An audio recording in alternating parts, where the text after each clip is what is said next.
Hey there, citizens of the galaxy. I'm sure you've all heard about the Mass Effect teaser that dropped a couple of weeks ago. And myself, I couldn't believe it was a Mass Effect trailer until right at the end. My heart wanted it to be right at the beginning, but I didn't really believe it until the end. So I've seen a lot of videos analyzing it, but this is my video of what I think everybody missed in analyzing the teaser trailer.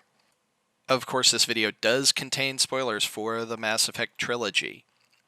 Now, if you haven't seen the teaser trailer, I'm going to play it right now.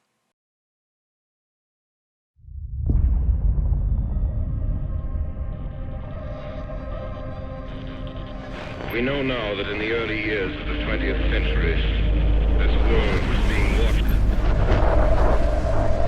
Roger, copy. Eagle Houston, you're a go for landing, over. Arcturus Station. Unknown vessel approaching. We need first contact protocols. Humanity now stands as partners of the galaxy. Hawk 6 is away. Godspeed. What's that place? We're gonna take down the dreadnought. Engines are going crazy! Is anyone receiving this? We've lost contact. Anomaly readings all across space.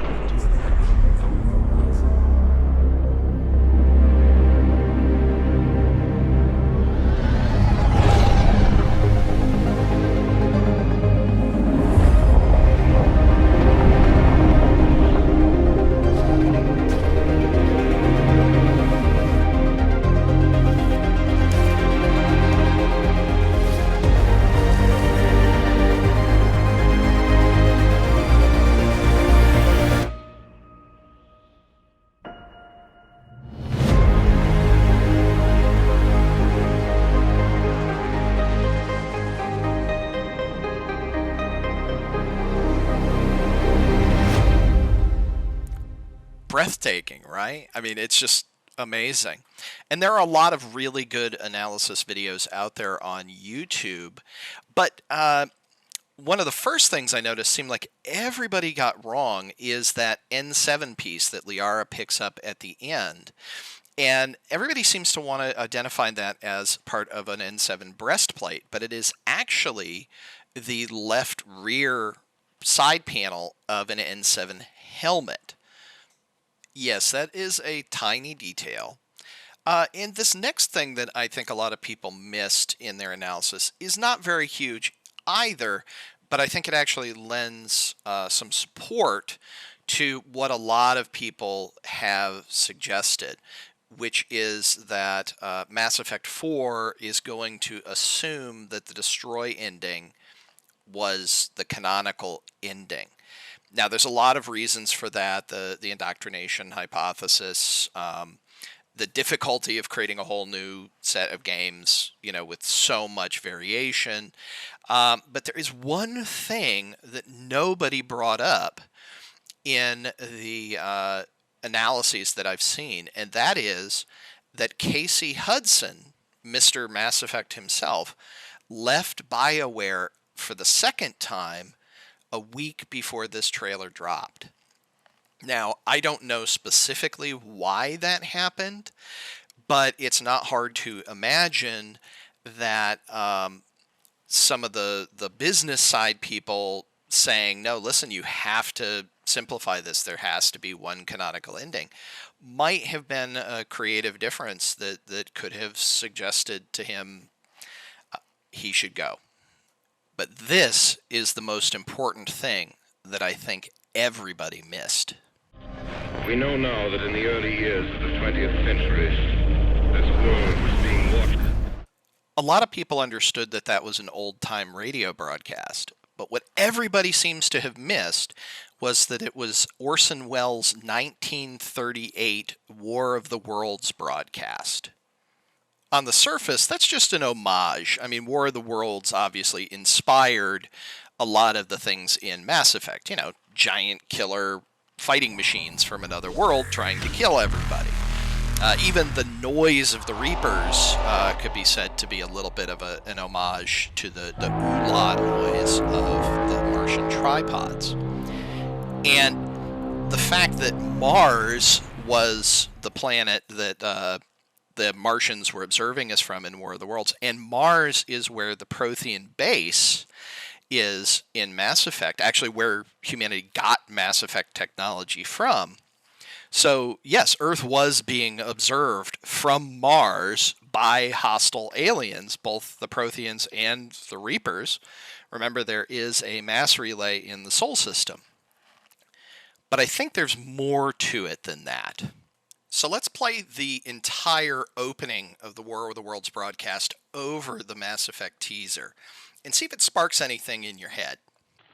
We know now that in the early years of the 20th century, this world was being watched closely by intelligences greater than man's, and yet as mortal as his own. We know now that as human beings busied themselves about their various concerns, they were scrutinized and studied, perhaps almost as narrowly as a man with a microscope might scrutinize the transient creatures that swarm and multiply in a drop of water. With infinite complacence, people went to and fro over the earth about their little affairs, serene in the assurance of their dominion over this small, spinning fragment of solar driftwood, which by chance or design, man has inherited out of the dark mystery of time and space.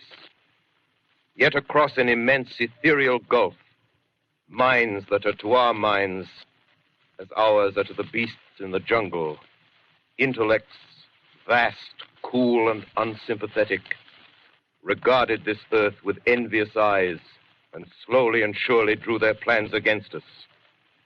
Obviously, that's too long to play over the whole trailer, but I think there's another reason they didn't play more of it, and I think that's because it teases the big bad of Mass Effect 4.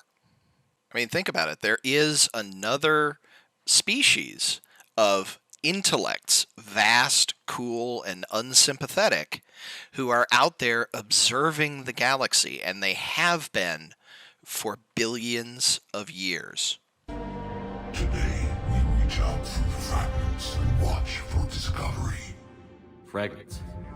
You mean the artifacts we found? They provide a window into the galaxy. Tools for exploring the events of this cycle for the safety of this world. Through them, we watch, we study, and remain in the shadows. Of course, I am talking about the Leviathans, the species that accidentally created the Reapers by creating the catalyst. Before the cycles, our kind was the apex of life in the galaxy. The lesser species were in our thrall, serving our needs.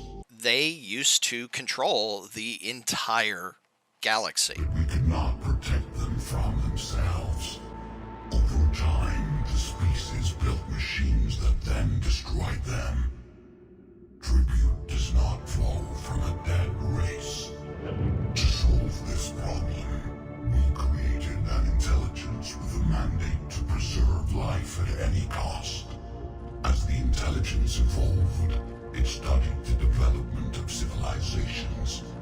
Its understanding grew until it found a solution. In that instant, it betrayed us. It chose our kind as the first harvest.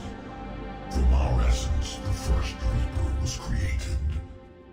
You call it Harbinger. They have been watching and waiting from dark hidden places through their artifact fragments for an opportunity to take back their galaxy.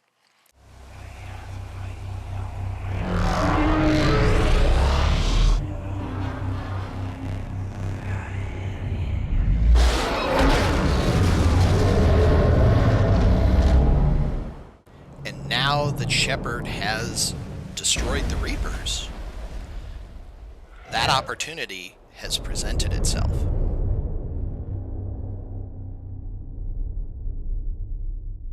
What do you think? Am I full of it? Or are the Leviathans really going to be the big bad behind the scenes in the upcoming Mass Effect games?